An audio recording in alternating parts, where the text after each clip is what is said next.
C'est à Nancy, le 20 septembre dernier, à la préfecture de Meurthe-et-Moselle, qu'a eu lieu la remise de diplômes des Master 2, droit et métiers de la sécurité, et diplôme universitaire, sécurité intérieure. Succédant à Bernard Cazeneuve, ancien Premier ministre, ou encore à Jacques Toubon, ex-ministre de l'Intérieur, Jean-Louis Debré, ancien ministre et ex-président du Conseil constitutionnel, était le parrain de cette promotion.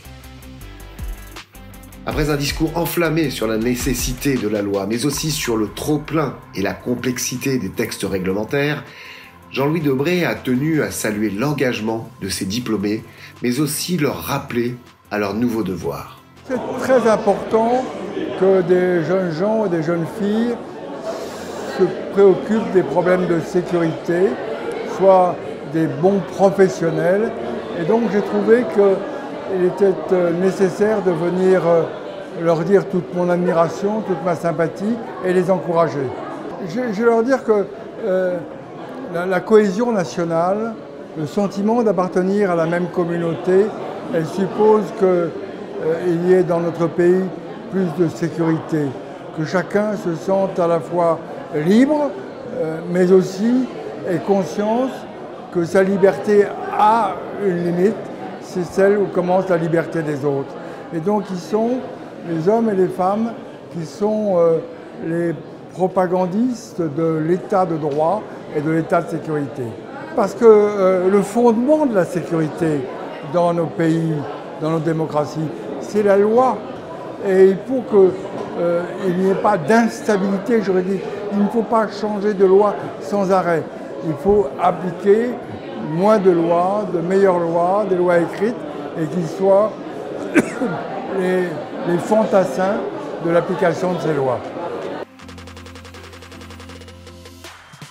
Ces deux filières de N2 dirigées par le préfet Marc Burg sont aujourd'hui reconnues tant au niveau national qu'européen. Une satisfaction pour son directeur qui a créé ce cursus il y a seulement 4 ans. Le diplôme donne aujourd'hui une vision sur toute la sécurité nationale française, donc à la fois au niveau de la sécurité publique, étatique, municipale, privée, mais aussi militaire, européenne. Et donc c'est effectivement cet élément fondamental qui fait qu'on a une reconnaissance d'abord au niveau du territoire, mais aussi notamment au niveau frontalier, avec l'Allemagne, la Belgique et le Luxembourg, où nous avons à la fois des formateurs de ces 3 pays, mais aussi bien sûr des formateurs nationaux. Ces diplômes qui proposent ainsi une formation de haut niveau sont immédiatement applicables sur le terrain de l'emploi et répondent à des besoins sans cesse renouvelés, comme le souligne Hélène Boulanger, présidente de l'Université de Lorraine. Alors d'une manière générale, les formations en droit et économie ouvrent la porte à des voies d'insertion remarquables. C'est un des ensembles de formations sur lesquelles on a les meilleurs taux d'insertion, avec les meilleures positions d'entrée en carrière dans toute l'université. Vraiment des formations d'excellence qui promettent leurs étudiants en général un bel avenir.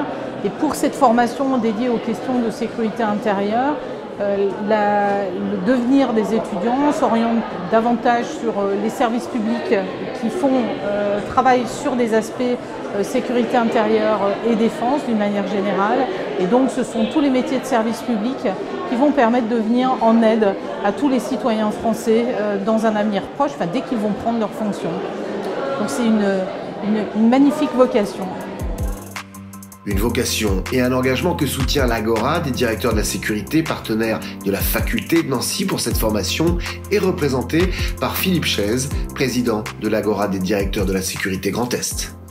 L'Agora, c'est un partenariat qui a maintenant 2 ans, qui pour nous est important parce que d'abord ça nous permet d'être de la réalité. Je crois que c'est important de ne pas travailler que dans le théorique. Ça nous permet effectivement, quand je vois le président de l'Agora, quand je vois sa directrice, Virginie Cadieux, on voit bien quels sont les éléments d'évolution de ce monde, dans des échanges sur ce point-là. Donc déjà c'est important de coller à cette réalité de l'Agora.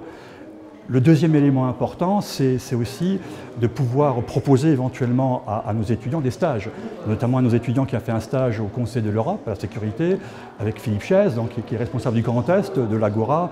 Ce stage était fructueux à la fois pour Philippe Chaise, comme il était fructueux pour l'étudiant, et qui a appris énormément de choses. Et le troisième point, c'est aussi quand même l'apport universitaire qu'on peut amener aussi, nous, à l'Agora, qui a écouté, voilà les nouveautés, voilà les éléments d'évolution, voilà le droit applicable, on est prêt à le partager. Donc je pense que c'est du gagnant-gagnant. En tout cas, moi je trouve que ce partenariat est vraiment une belle illustration de ce qu'on peut faire entre monde de l'entreprise, monde de la sécurité et l'université. Si ces deux masters rassemblent dans un même cursus des étudiants, des professionnels de la sécurité ou des élus, ils accueillent également des personnels de police et militaires en demande de connaissances opérationnelles interservices. Après 18 ans dans le métier, il était important pour moi de me remettre en question, d'apprendre à connaître d'autres partenaires pour me permettre de repartir sur un service en opérationnel, en commissariat. Et c'est pour cela que j'ai cherché à avoir un autre diplôme universitaire qui me permet de connaître l'ensemble des partenaires avec lesquels je suis amenée à travailler au quotidien. Alors moi je suis venu faire ce DU de sécurité intérieure pour approfondir mes connaissances dans tous les domaines où on concourt à la sécurité intérieure, rattachés au domaine du droit, puisque j'ai fait mes études dans le domaine juridique, et puis aussi pour voir un petit peu comment on peut consolider des liens au niveau de l'interservice, parce que je trouve que ça c'est très important sur le terrain. C'est vraiment moi ce qui m'a apporté cette année. Comment fonctionne la police, la gendarmerie, les magistrats, mais aussi bien les urgences, le parquet, les douanes, tout ce qui concourt à la sécurité intérieure, et on voit dans le cadre de ce DU notamment comment chacun fonctionne. Alors c'est vrai que l'interservice est très clairement mis en avant. Alors quel futur pour les récipiendaires 2022 qui viennent d'horizons multiples? Nous avons posé la question au major des promotions. Charles Prévota, major du Master 2, droit et métier de la sécurité, souhaite de son côté un avenir dans le secteur privé. Ce diplôme me permettra de approfondir mes connaissances en sécurité, et à côté de ce diplôme, j'ai aussi un master en économie et je vais associer les deux afin de travailler plus tard dans la sécurité financière. Quant à Arnaud Fetter, major de la promotion du DU Sécurité Intérieure et actuellement juriste à l'association Que Choisir, il ne s'interdit rien pour l'avenir. Oui, pour le moment, je continue effectivement à UFC Que Choisir, mais les portes sont ouvertes justement grâce à ce diplôme-là. Donc je ne m'interdis pas de passer un concours et d'aller justement dans les métiers de sécurité intérieure directement. Police, gendarmerie, les portes sont ouvertes, même militaire, même si j'ai un âge plutôt avancé. Donc il faut que je choisisse rapidement, mais je ne m'interdis rien et justement ce diplôme-là, il est là pour ça, pour ouvrir les portes. La volonté, c'est vraiment que ce soit un diplôme qui colle à l'actualité. C'est d'ailleurs la difficulté, puisque on a 66 intervenants extérieurs qui sont tous des spécialistes de leur domaine de compétences. Par exemple, la semaine dernière, nous avons eu Patrick Stroda, le directeur de cabinet du président de la République. La semaine d'avant, le général Lecointre, ancien chef d'état-major des armées. On essaie vraiment de coller effectivement à l'actualité de sécurité nationale et européenne. Donc on a mis l'accent sur 3 modules essentiels en termes de nouveautés. Le premier, c'est la sécurité privée, qu'on va complètement approfondir, notamment au niveau européen, puisqu'on va toucher la sécurité bien sûr française, mais belge, allemande et luxembourgeoise au niveau de la sécurité privée, qui nous semble fondamental par rapport notamment aux Jeux Olympiques et Paralympiques de 2024, mais aussi à la Coupe du Monde de rugby, où il fallait complètement qu'on puisse coller à cette nécessité nationale. Le deuxième volet qui est important, c'est tout l'aspect cyber, où là nous allons faire bien sûr un cours de droit cyber à la faculté de droit, mais un cours purement de droit cyber, mais aussi une immersion dans un laboratoire cyber qui est le Lauria, qui est un des grands laboratoires de défense cyber au niveau national, qui permettra à nos étudiants d'avoir cette double vision à la fois juridique et technique du cyber. Et le troisième grand volet, notamment lié à tout ce qui se passe au niveau du Centre Europe, c'est le renseignement.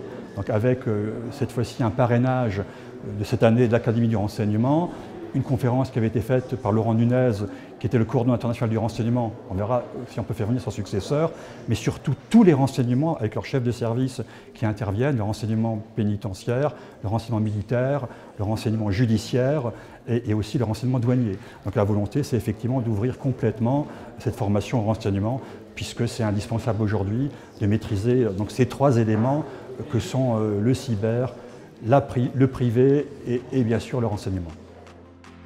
La remise des prix a été un moment émouvant pour tous ces étudiants accompagnés de leurs familles. Cette année, les majors se sont vus remettre notamment une Marianne des ateliers de cristal de Lorraine, ainsi que des cadeaux des partenaires, notamment de l'Agora, des directeurs sécurité sûreté, qui voient dans cette formation une réponse et des compétences nécessaires aux besoins de la société et des acteurs de la sécurité privée.